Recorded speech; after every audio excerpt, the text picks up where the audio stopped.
So I want to introduce the class of 24 Distinguished Hall of Fame. And I'm going to read a little bit about each one of them. The first one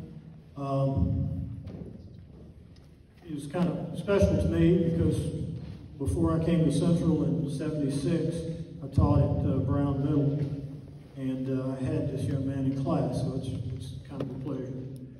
And so while he was a student at Central, David was a member of the National Honor Society, Boys State alternate, ROTC adjunct, Senior Day alternate, and won the Blueprint Reading Award.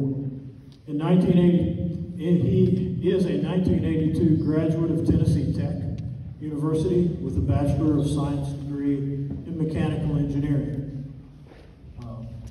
He was a member of Phi Delta Theta fraternity, where he held several leadership offices. David was a student body senator. Upon graduation from Tennessee Tech, David joined the Procter & Gamble, I think you've heard of those, that company, for the next 5 years, and he thrived in the world of consumer products and manufacturing. Then David decided to reinvent himself and chose to pursue a path in semiconductor sales, and he was very successful for the next 35 years. Upon his retirement in 2013, David's time equation kind of changed. And for the first time since his early days, he found that he had art time available to him. So it was his love of art and drawing that he had as a teen. So he decided to pick up his paintbrushes and begin the journey to reinvent himself again. David is now an award-winning published wildlife artist, specializing in both oil and acrylic mediums.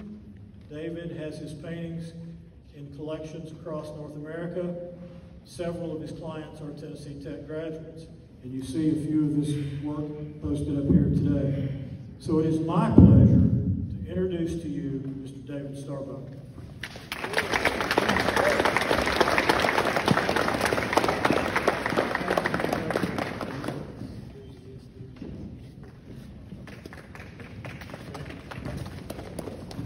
Thank you for that awesome introduction. And one of the things I was going to say is that Mr. Crawford was my first drafting teacher back in 1974, 75, I think. And my story is one of transformation. I've reinvented myself several times through my life, and I continue to do so. One of the questions that often comes up when I get around social events is, how much training did you have in this art space? How did you transition from one to the other? And the answer is, I just started painting. I never had an art class. I never had an art lesson on this campus, but I did have drafting. And I did have drafting from Mr. Crawford, and I had it from Mr. Hoover for 3 years over here in the D-Pod in the same classroom. And the one thing that the seed that was planted in those classes still lives on in my studio today. There are lessons and techniques that were learned in those drafting classes that I still apply today. And the first assignment that we ever got in every drafting course that I ever took was you had to practice your block lettering.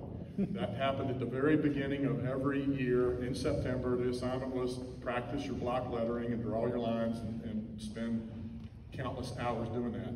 You don't have to go far from my paintings to realize that those seeds still exist today. My signature is a block letter signature, always has been and always will be. So thank you for the honor, thank you for I'm humbled, and I'm appreciative of the affirmation that you like my work. Great.